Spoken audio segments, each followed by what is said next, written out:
एक black and white लड़की जिसे कोई पसंद नहीं करता सिवाय उसकी माँ की, पर उसकी माँ को कोई मार देता है। लेकिन ये किसने किया, क्यों किया, क्या लड़की जान पाएगी और बदला ले पाएगी?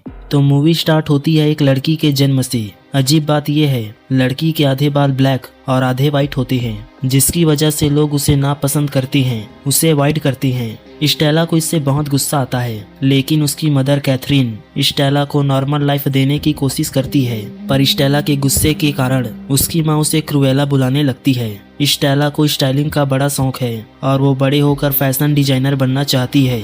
स्कूल में सभी उसे बुली करती हैं, पर उसे एक दोस्त मिल जाती है, अनीता, साथ ही एक डॉग भी, जिसे वो घर ले जाती है और बडी नाम देती है। स्कूल में बार बार कंप्लेन के कारण स्टेला को निकाल दिया जाता है। तब उसकी मदर कैथरीन उसे लंदन ले आती है। रास्ते में क्रुएला कहती है, मैं आगे से झगड़ा नहीं करूंगी, साथ में अपना बिहेवियर भी सुधारूंगी। तब कैथरीन खुशी से क्रुएला को एक लॉकेट पहनाती है।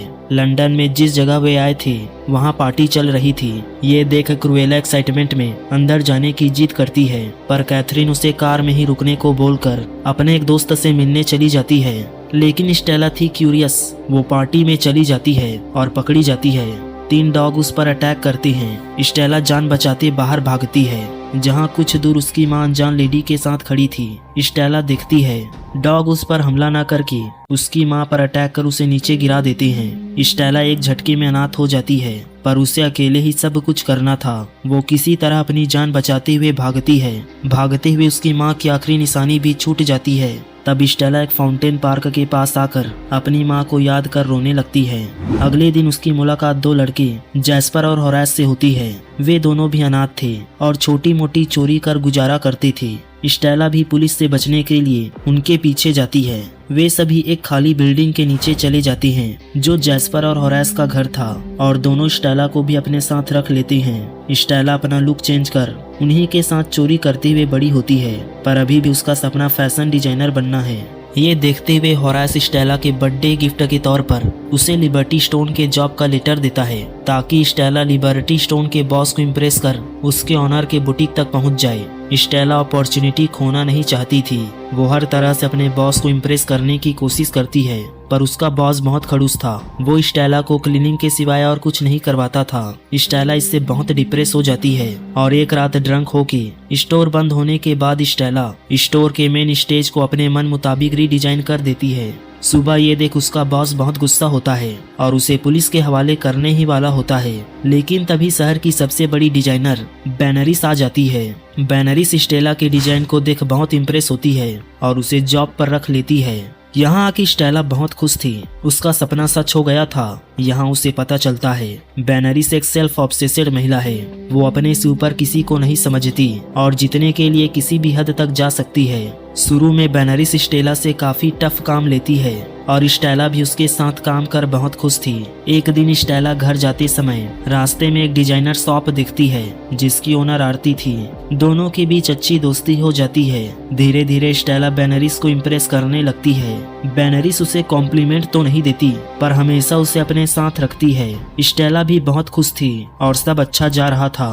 लेकिन एक दिन स्टेला बैनरिस के गले में वहीं अपनी माँ वाली लॉकेट देखती है और ये देख शौक हो जाती है। यहाँ बैनरिस बताती है कुछ साल पहले कैथरीन नाम की उसकी मेड ने इस लॉकेट को चोरी करने की कोशिश की थी और छत से गिरकर मारी गई थी।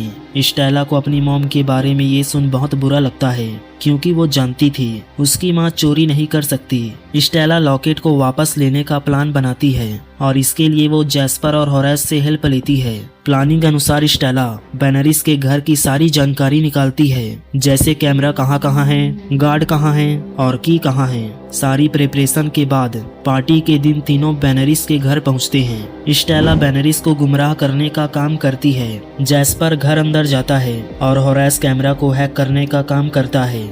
बैनरिस अपने डॉग के साथ एंट्री लेती है। वहीं स्टेला की दोस्त अनीता भी रिपोर्टर के तौर पर मौजूद थी। बैनरिस अनीता की इंसल्ट करते हुए आगे बढ़ती है और इधर स्टेला बिल्कुल अलग गेटअप में एंट्री लेती है। सबकी अटेंशन उसी पर चली जाती है और ये ब्रेकिंग न्यूज बन जाती है। बेनरिस जलन में गार्ड को उसे बाहर निकालने को कहती है। इसी बीच स्टेला की चुराकर हॉरेस को दे देती है, लेकिन इतने एफर्ट के बाद उन्हें पता चलता है बेनरिस ने लॉकेट पहन रखा है।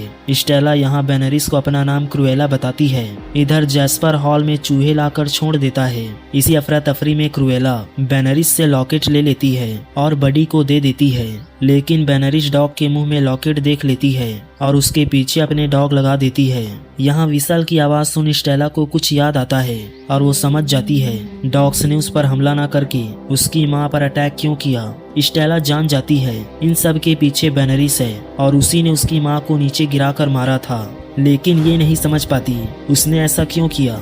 स्टेला गहरे सदमे में थी। लॉकेट उनके हाथ से जा चुका था। बेनरिस के डॉग ने उसे खा लिया था। स्टेला बहुत गुस्से में थी।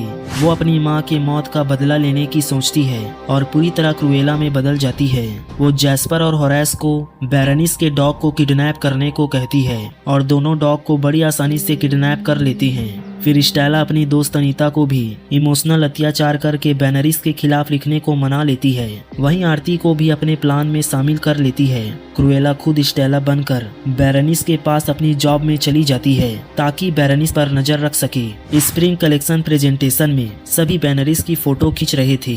तभी क्रुएला स्टाइल के साथ बाइक में सबके सामने आती है। उसके फेस में मेकअप के साथ द फ्यूचर लिखा था, जिसके जरिए क्रुएला बेरनिस को बताना चाहती है कि उसका टाइम चला गया।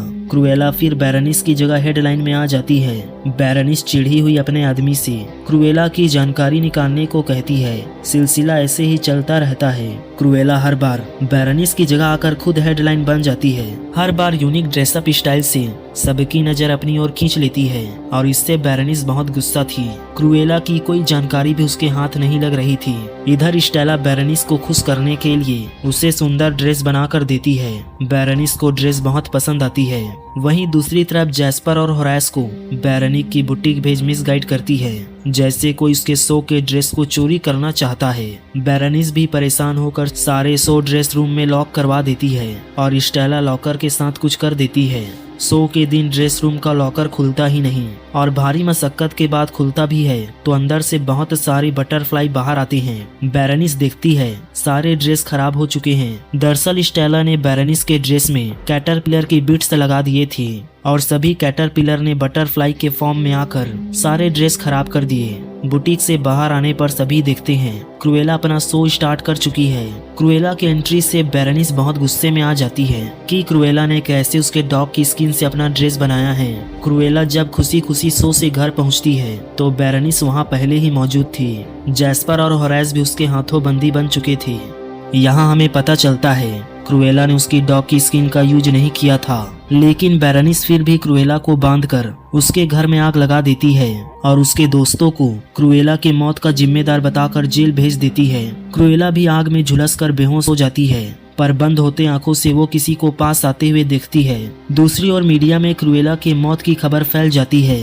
इधर क्रुएला को बचाने वाला और कोई नहीं बेरनिस का असिस्टेंट जॉन था। जॉन क्रुएला के सामने बहुत सारी चीजें रिवील करता है। वो बताता है उसकी मदर का लॉकेट एक की है। उसकी से क्रुएला एक बॉक्स खोलती है। बॉक्स के अंदर से स्टेला का बर्थ सर्टिफिकेट निकलता है। स्टेला को पता चलता है वो कैथरीन की नहीं बल्कि असल में बेरनिस की बेटी है। बेरनिस ने उसके पैदा होते ही जॉन को उसे मारने का ऑर्डर दिया था, क्योंकि वो इतनी खुदगर्ज महिला है कि उसे अपने सिवाय कुछ नहीं दिखता। पर जॉन ऐसा नहीं कर सका। उसने स्टेला की जिम्मेदारी कैथरीन को दे दी। ये जान स्टेला के पैरों तले जमीन खिसक गई थी। वो वापस उसी पार्क में आकर अपनी माँ को याद करते हुए रोने लगती है और डिसाइड करती है वो बेरनिस को कभी माफ नहीं करेगी, उसे उसकी सजा दिलवा कर रहेगी। फिर वो जैस्पर और होरेस को छुड़ाने पुलिस स्टेशन जाती है। वो खुद पुलिस को डिस्ट्रैक्ट कर डॉग के हाथों चाबी भेजती है, जिससे वो जेल से बाहर आ जाती हैं। क्रुएला उन्हें फिर नए प्लान के बारे में बताती है और इमोशनल ब्लैकमेल कर अपनी बात मनवा लेती है, जिसके बाद क्रुएला आरती के पास जाती है। आरती उसे देख खुश होती है और उसकी मदद के लिए तैयार हो जाती है। सब जॉन के घर स्टेला के न्यू प्लान पर काम स्टार्ट कर देते हैं। दूसरी ओर बेरनिस उसी एनुअल पार्टी की तैयारी कर रही थी जिसमें उसने कैथरीन को मारा था। पुलिस उसे बताता है उन्हें क्रुएला की बॉडी नहीं मिली। बेरेनिस इससे टेंशन में आ जाती है। इधर स्टेला और उसकी टीम बेरेनिस के सभी गेस्ट के घर में बेरेनिस के नाम पर गिफ्ट भेजते हैं, ये कहकर कि उन्हें क्रुएला की याद में पार्टी में उन्हीं के जैसे ड्रेसअप में आना है। पार्टी वाले दिन बेरेनिस सभी को क्रुएला के कॉस्ट्यूम में देख डर जाती है। जैस्पर सभी गेस्ट को हॉल में बुलाकर लॉक कर देता है। इधर क्रुएला पार्टी के बीच से बेरेनिस के पास जाकर उससे विसल छीन लेती है। फिर स्टेला के गेटअप में वही छत में जाती है जहां से उसकी मां को नीचे फेंका गया था। स्टेला विसल से डॉग को अपनी ओर बुलाती है। बेरेनिस भी उन्हें फॉलो करते हुए पहुंच जाती है। इधर जैस्पर, होरास और जॉन सभी गेस्ट से कहते हैं बेरेनिस आप सभी को बाहर टेरेस में कुछ दिखाना चाहती है। यहाँ स्टेला बेरेनिस को बताती है वो उसकी बेटी है जिसे उसने बचपन में दूर कर दिया था। तब बेरेनिस इमोशनल होकर स्टेला को सॉरी बोलते हुए उसे हक करने आती है। स्टेला भी इमोशनल होकर बेरेनिस को हक कर लेती है। लगता है सब कुछ ठीक हो गया, पर अचानक बेरेनिस स्टेला को टेरेस से धक्का दे देती है और उसे ऐसा करते हुए सब देख लेते हैं। बेरेनिस पकड़ी जाती है, पर स्टेला को उसे सजा दिलवाने के लिए अपनी जान गंवानी पड़ी। लेकिन क्रुएला तो अभी जिंदा है, क्योंकि फ्लैशबैक में स्टेला गिरते ही पैराशूट खोल लेती है और नीचे बोट में होरास उसे बचा लेता है। क्रुएला सबके सामने शो करती है कि मरने से पहले स्टेला ने अपनी सारी संपत्ति अपने कजन क्रुएला के नाम कर दिया है और क्रुएला अपने दोस्तों के साथ पैलेस चली जाती है। यहीं पर मूवी खत्म हो जाती है, पर आपका और हमारा साथ नहीं। आगे देखने के लिए राइट वाली वीडियो पर क्लिक करिए।